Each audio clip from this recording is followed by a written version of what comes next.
Hello, I'm back again and explain to you that I want to do the cylinder heads, and now I'm starting with the engines again. First of all, take the cylinder heads out of each other.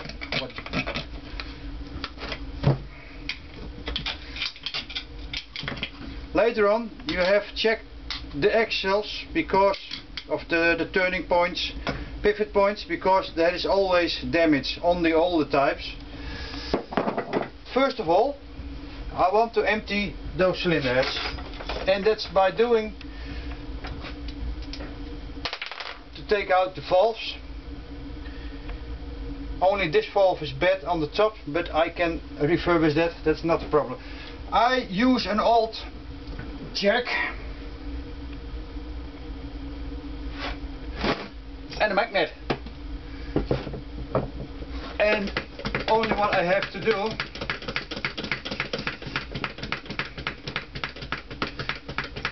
it's a little bit cold here in the garage, so the oil is thick of the jack. So magnet, take out those little things. I do not know how you call them or give them a name in English.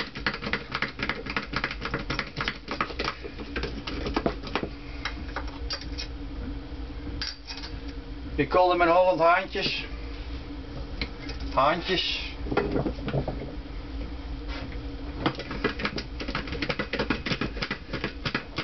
At the time I made this tool 30 years ago, and I never changed it or never replaced it because it works very well. Yes, the jack or the oil lifter is too big, way too big, but it works fine for me. Oh, I do not know, because you can take a little jack, but it works fine.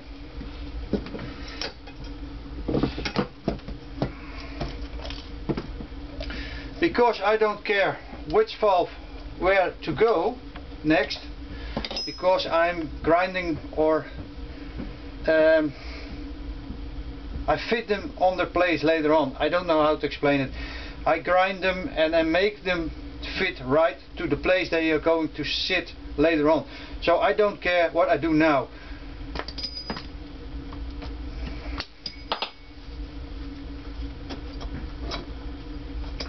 Take the valves out. Those valves I also going to sandblast them because I want them have them clean, and then with sandpaper I am grinding them clean, like shiny bits. Let me look. There you find, oh, I think you don't see it. You find damage. It's pitting, or it's a small surface hole. This one is fine. That one is fine. That one is fine too. But that one has pitting. I can repair it by grinding off the top, round off the edges and sandblast it, and this valve is still good to use. I throw them in the bucket with fuel to clean them out, and because I do a lot of cylinder heads in one go, I put the springs there. I also clean them later on with a degreaser.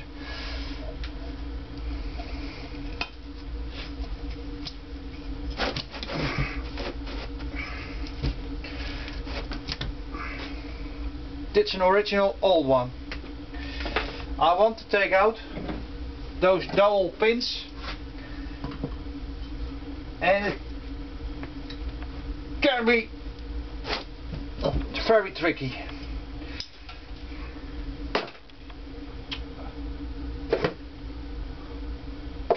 I'm missing a tool. Fuck. Why? I do not know.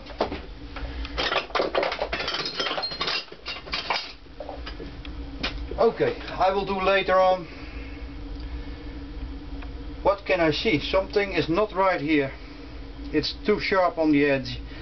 Also there, that's normal here. It's special eccentric, it is not round, it's correct.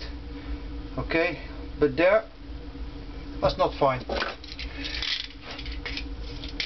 Now I need the other tool, but I'm missing that tool at the moment. Don't worry. Okay, this side.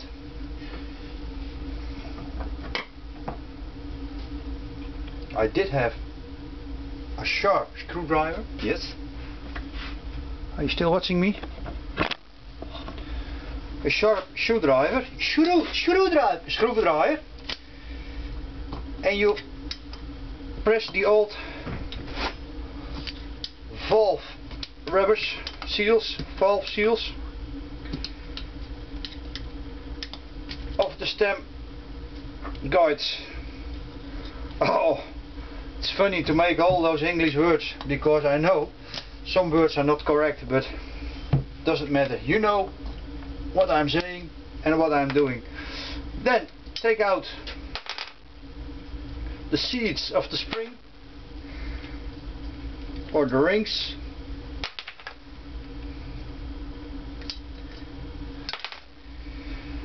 Let the spark plug bougie inside. You don't need it at the moment, you don't worry about it, you take it later out. And this one, this the copper ring, is always a little bit difficult. You take that out. Sometimes there are 3, 4, maybe more rings installed, but take them out. Now I can sandblast it completely and make it clean. This one is not ready yet, because now I'm going to degrease it later on. First that one. So the whole exercise, I will do it again for you. And don't throw all these parts away, because it costs a lot of money. Yes, copper. I'm going to sandblast them, then I'm going to paint them, because I need those parts. I want to rebuild those engines. So, also throw that away. Those I want to get out. The dowel pins. Oh, that's kind of nice. I always install new ones. Yes, that one is also almost ready.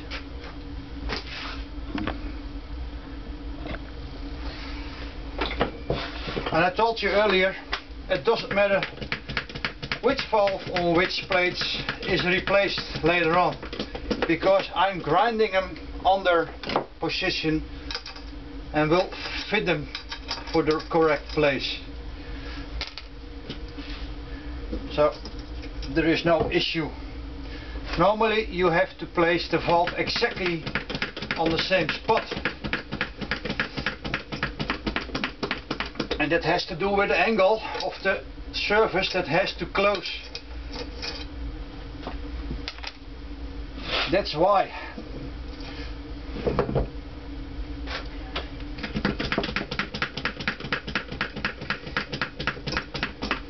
You can buy a special valve tool to clip it on, but I don't like to work with it. You can also make it by yourself, to buy a small jack and push it inwards. Remember, the pressure on top of this is a maximum load around 200 kilos, I think, maximum.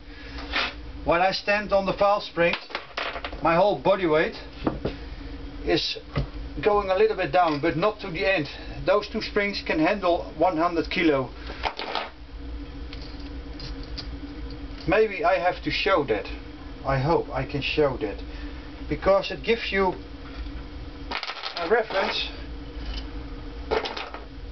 how the engine works. Get them out like that. Yes. Good service, looks nice. The valves of Honda are very, very good. They are very hard. Also the valve seats are very, very hard. This off, this off, this off. Yes. Okay, let me look if I can explain how much pressure there is available on a spring. I'm thinking now, because I want to show you how to do that, but I have a little, I'm thinking.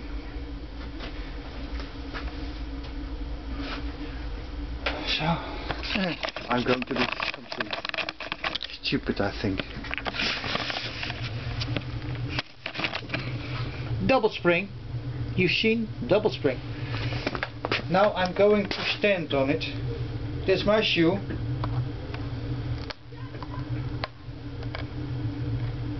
I'm weighing 85 kilos and I'm not going to the end. Let me do it again.